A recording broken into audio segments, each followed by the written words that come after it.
If anyone here knows any reason why this man and this woman should not be joined in holy matrimony, speak now or forever hold your peace. The priest's voice was a gravelly warning, but it was a silence that followed that screamed. I stood in the shadows, a dead man watching his own wife prepare to marry his murderer. Victor Lang was grinning, thinking he'd buried me and stolen my empire, but he didn't realize the bride wasn't his prize. She was my Trojan horse. In 10 seconds, the most expensive wedding in the city was about to become a crime scene, and I was the one holding the match. A heavy silence fell over the packed pews. Friends, family, and colleagues in sharp suits and flowing gowns, all wearing frozen smiles, eyes fixed on an altar. The groom, Victor Lang, my ex-business partner, and the backstabbing viper who tried to bury me alive, stood smug in his tailored tux, grinning like he'd already won the jackpot. He stared at my wife, Elena, radiant in her white lace gown, her veil a shimmering veil of deception. But Elena's eyes darted to the back doors, a sly smirk playing on her lips. Subtle to everyone else, but to me, it was the green light I'd been waiting for. My signal to unleash hell. My heart thundered like a logic bomb ready to detonate as I emerged from the shadows of the side aisle, where I blended in as a nondescript usher in a plain black suit and a fake staff badge. The massive oak doors groaned softly behind me as I strode down the aisle, each step a calculated echo on the marble floor, building like the tension in a horror flick. Murmurs spread like wildfire through the crowd, but I tuned them out, my stare drilling into Victor. I boomed, my voice sliced in the air like a knife, calm but loaded with 2 years of bottled-up rage. The cathedral exploded in gasps.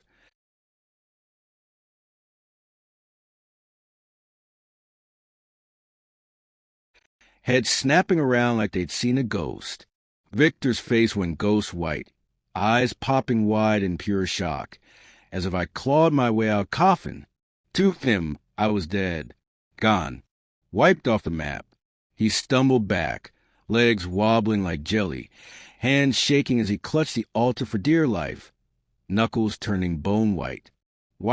How this can't be real? He stammered, his smooth-talking charm crumbling into a pathetic whine, mouth flapping uselessly. Sweat poured down his face like he'd been dunked in ice water, and he shot desperate glances at Elena, then back at me, hyperventilating like a cornered animal. You're supposed to be dead. I made sure of it, he croaked, before dropping to one knee, hand over his heart, the weight of his lies crushing him like an avalanche. Chaos erupted. Who the hell is that? Wait, is that Marcus Hale? But he died in that crash. What's going on here?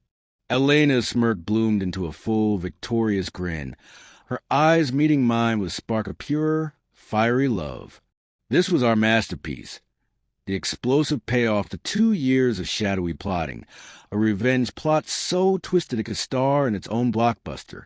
But to feel the rush of that sweet justice, the way it flipped the script and reclaimed our empire, you gotta hit rewind. Back to betrayal that lit this fuse, turning one man's greed into his epic downfall. Hey, if you're new here, hit that subscribe button and turn on notifications. Stories like this are why thousands tune in day life drama that hits hard. Let's dive in. I'm Marcus Hale, 35 now, co-founder of Hale Lang Innovations, the AI powerhouse that locked down data security for Fortune 500 giants. Victor and I bootstrapped it from a sketchy garage setup. Sleepless nights fueled by energy drinks, pizza boxes, and wild dreams. He was a slick pitchman, wooing investors with his killer charisma and PowerPoint magic. I was a code wizard, building unbreakable encryption that turned our little idea into a 9-figure beast. Elena, my rock-solid wife of 5 years, was a marketing genius who blasted our brand into the spotlight. We were unbreakable, or so I thought, until Victor's envy poisoned everything. The cracks showed during our biggest deal yet, a merger with a tech titan that could have made us billionaires overnight. Victor started solo handling the finances, brushing me off with, "Stick to the code. Marcus, you're the genius." But one stormy night in our high-rise office, overlooking the glittering city skyline, I dug into the books. Spreadsheets lit up my screen like red flags, millions vanishing into ghost accounts, my signature forged on shady Cayman Islands transfers. I confronted him, heart racing. "Victor, what is this crap? These are my accounts." He didn't blink. That chilling smirk spread across his face. "You've always been the brainiac, Marcus, but I built the empire. The cash, the spotlight, it's all mine now." Things got heated. I grabbed for files, but he was one step ahead. In a flash, he slammed a chloroform rag over my mouth, sourced from his underground connections, no doubt. I scratched and fought, nails digging into his arms, but the world faded to black. He hauled me to the underground parking garage, pumped me full of a lethal sedative mix to fake an overdose, then rigged my car, brakes cut, gas pedal stuck. He sent it screaming off a foggy coastal highway into the roaring ocean below. Headline screamed, "AI mogul Marcus Hale killed in tragic cliff dive. Overworked to blame?" The world bought it hook, line, and sinker. But plot twist, the ocean had other ideas. The currents dragged the wreckage far from the search zone, and a tough-as-nails fisherman named Jack, out hauling lobster traps at dawn, spotted the floating hunk of metal. With his beefy arms and a rusty winch, he pulled my half-drowned, battered body onto his boat amid crashing waves. "Hang in there, buddy. The sea don't claim everyone," he growled over the engine roar, racing me to a remote ER as a storm howled. I woke up in a haze, ribs cracked, lungs on fire, head pounding from the impact. Amnesia hit hard from the trauma and drugs. Docs called me John Doe. Jack visited every day, sharing salty sea stories and smuggling indecent coffee, becoming the unlikely hero who pieced me back together. "Life's got more waves coming. Ride 'em," he'd say, refusing any payoff when my memories finally clicked back. As fragments returned, nightmares of Victor's betrayal, the plunge, I went underground. From Jack's spare room, he insisted I crash there, no strings. I hacked into backups. Emails proving Victor's smear campaign, painted me as a burnout on the edge. He'd rebranded our company as Lang Tech, pocketed the merger billions, and worst of all, zeroed in on Elena like a shark smelling blood. Elena was shattered by my death, grief turning her world gray, our home a ghost town of framed photos and empty echoes. Victor played the caring friend, showing up with flowers and fake tears. But his obsession ran deep. He'd always lusted after my life, my success, my wife. One night, at his lavish penthouse support dinner, he spiked her wine with a black market neurosuppressant, a custom cocktail of benzodiazepines and experimental memory blockers, meant to wipe her slate clean without frying her brain. She passed out, waking up in his bed, groggy and confused. "We've been lovers for years, Elena," he lied smoothly. "Marcus was abusive, jealous. He stole you from me." He backed with deep fakes. Photoshop pics of their vacations, forged texts from a secret fair. Even a custom app that fed her altered memories via subliminal audio during sleep. The drugs were, mostly, real amnesia. Drugs aren't sci-fi perfect. They fade over time without constant dosing, risking side effects like seizures. Elena's doubts crept in. Flashes of our actual beach wedding, my goofy kitchen dances, the warmth of my touch. The breakthrough? Sneaking into Victor's home office one midnight, she overheard a shady phone call. Boost the memory wipe dosage. She's starting to question the crash. Can't risk her piecing it together. Her blood froze. Memories surged back like a dam breaking. The odd gaps in her timeline. Victor's creepy eagerness. She went full undercover agent, pretending to buy his story, secretly flushing pills in hidden bathroom breaks. She stashed empties in her purse, refilled with placebos from a discreet online order, recording his gloating rants on a hidden phone app, and photographing his fraud docs. Meanwhile, I built my war chest from hiding, couch surfing with an old hacker buddy in the suburbs, training like an action hero with Jack's fishing workouts for strength. I gathered nukes, digital trails of the embezzlement, Jack's eyewitness affidavit with GoPro footage from his boat cam, expert forensics proving the car sabotage, no tire marks, rigged wiring. Elena and I linked up via a burner app. Her yoga retreats were our code for drops. The reunion? Epic. During a spa day at a crowded resort, my PI contact, disguised as a valet, slipped her a safe reversal agent in the lobby cafe. She fainted into a waiting SUV.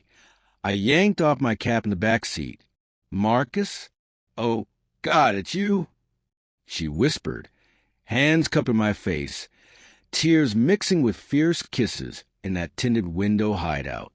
We spilled everything, evidence, pain, passion, forging a revenge blueprint hotter than any rom-com climax. She dove back into Victor's lair, stomach churning at his slimy hugs and forced dinners, stalling sex with saving it for the honeymoon vibes. Arrogant as ever, he fast-tracked the wedding, on our original anniversary, no less, to rewrite history with sadistic grin. We prepped like pros. I looped in my family at a secret backyard barbecue, tears and hugs turning to battle plans. Elena teased hints to hers, keeping the surprise primed. Wedding day, 0 hour. My interruption lit the fuse. As Victor crumbled, Elena didn't just stand there. She reached into her bouquet and pulled out a hidden microphone we'd rigged into the PA system. "This man is a fraud, a thief, and a murderer." Her voice boomed, amplified to a deafening volume. Simultaneously, I tapped a command on my phone. The giant projector screens meant for a tribute to the couple flickered and died, replaced by a high-definition slideshow of hell, Victor's offshore bank statements, the GoPro footage of my broken body being pulled from the surf, and a crystal-clear recording of him discussing increasing her dosage. The crowd didn't just gasp. They recoiled as if the air had turned to poison. Victor's eyes darted to Elena, expecting her to be the confused victim he'd built. But when he saw her cold, triumphant glare, the realization hit him like a physical blow. He lunged for her, his face contorted in a mass of primal rage. But I was faster. I stepped between them, my hand catching his throat, forcing him back against the altar he'd tried to desecrate. "The dead don't stay buried, Victor," I whispered. He began to hyperventilate, his eyes bulging as he looked at the doors. Federal agents, tipped off and waiting, stormed the aisle. 2 officers tackled him to the marble floor, the sound of his chin hitting the stone echoing through the cathedral.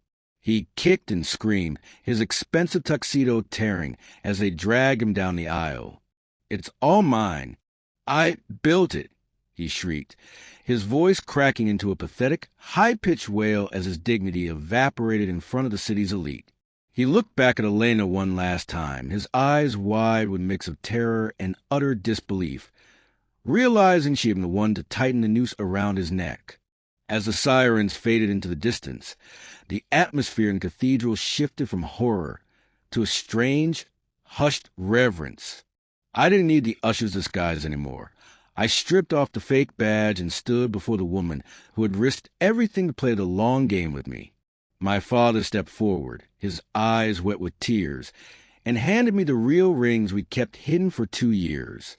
The priest who knew the truth didn't ask for a new ceremony. He simply looked at us and said, "Continue." We renewed our vows right then and there, not for the crowd, but for us. That kiss wasn't just romantic. It was a reclamation of our lives, our bodies, and our future. The justice was swift and absolute. Victor didn't just lose his freedom. He lost his identity. The court stripped him of every penny, every patent, and every shred of the reputation he'd stolen. He's now serving 20 years in a maximum security facility, where the only mergers he handles are in the prison laundry. We took back the company, rebranded it back to Hale Innovations, and dedicated ourselves to ethical tech that protects people instead of exploiting them. But the real victory came 9 months after that chaotic wedding day. In a quiet hospital room filled with the same scent of lilies that once filled the cathedral, our daughter, Maya, was born. As Elena held her, the morning light hit the baby's face, revealing eyes that were the exact fierce shade of her mother's, sparkling with the same intelligence and spirit that saved us both. Seeing them together, I realized that while revenge gave us our lives back, love was what made those lives worth living. We aren't just survivors. We are builders of a legacy that no betrayal can ever touch. Before you go, I want to know, where are you watching from today? Drop your location in the comments. If this story reminded you that light always finds a way to break through the darkness, hit that subscribe button and join our community. Your support helps us keep sharing these incredible journeys of justice. See you in the next one.